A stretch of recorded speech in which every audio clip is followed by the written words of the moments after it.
काजल, अगर इस चौखट पर बारात आई तो टोली की जगह उनकी अर्थियां उठेगी और सबसे पहले अर्थी उसकी उठेगी जिसके सर पर सहरा होगा। लाशें बिछा दूंगा, लाशें बिछा दूंगा, लाशें बिछा दूंगा, लाशें। हई रंगा बहाजी कहती है अपना बाप के, दारू पी के आइब बियाह वाला रात के। हई रंगा बहाजी कहती है अपना बाप के, दारू पी के आइब बियाह वाला रात के।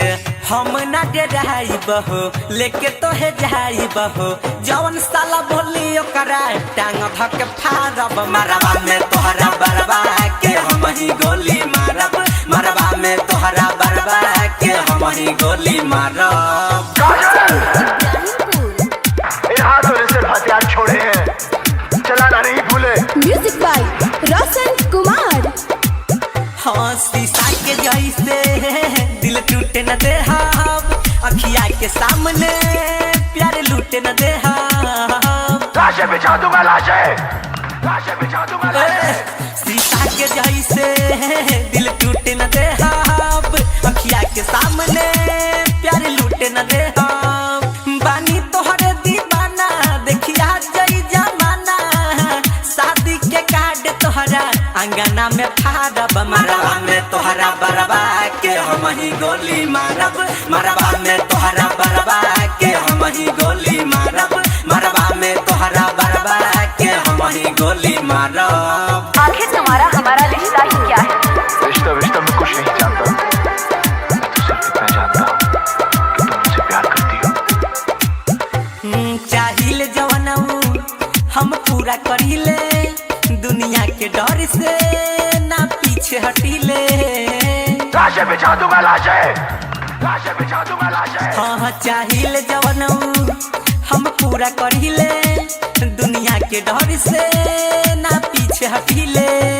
चाहे चली लाठी भाला हम ही डालब जयमाला, भाई तोहर बोली तो ओकरो खचारब। मरवा में साला बरवा के हम ही गोली मारब, मरवा में साला बरवा के हम ही गोली मारब, मरवा में साले बरवा के हम ही गोली मारब। दिखाई मुझे वो खुशियाँ वो प्यार, ताकि आज तुम मुझसे कह सको कि वो सब झूठा और सच ये है कि आज तुम किसी और की माँ गायत्री रिकॉर्डिंग स्टूडियो राजा परसोनी। सुनो दुआरा पर तोहरा बारात जाई, चैलेंज हमारे हो ना लौट के जाई। लाशें बिछा दूंगा, लाशें बिछा दूंगा, लाशें। दुआरा पर तोहरा बारात जाई, चैलेंज हमारे हो ना लौट के जाई।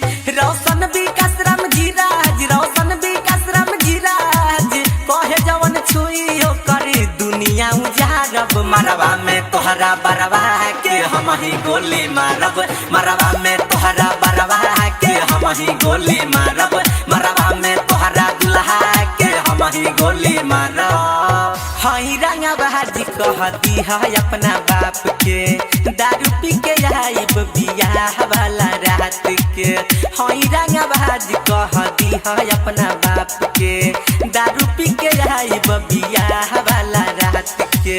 हम ना डराइब हो लेके तो है जाइब हो, जवन साला बोली ओकरा टांग धक फाड़ब। मरवा में तोहरा बरबा के हम ही गोली मारब, मरवा में तोहरा बरबा के हम ही गोली मारब। माँ गायत्री रिकॉर्डिंग स्टूडियो राजापुर सोनी बाजार सीतामढ़ी बिहार।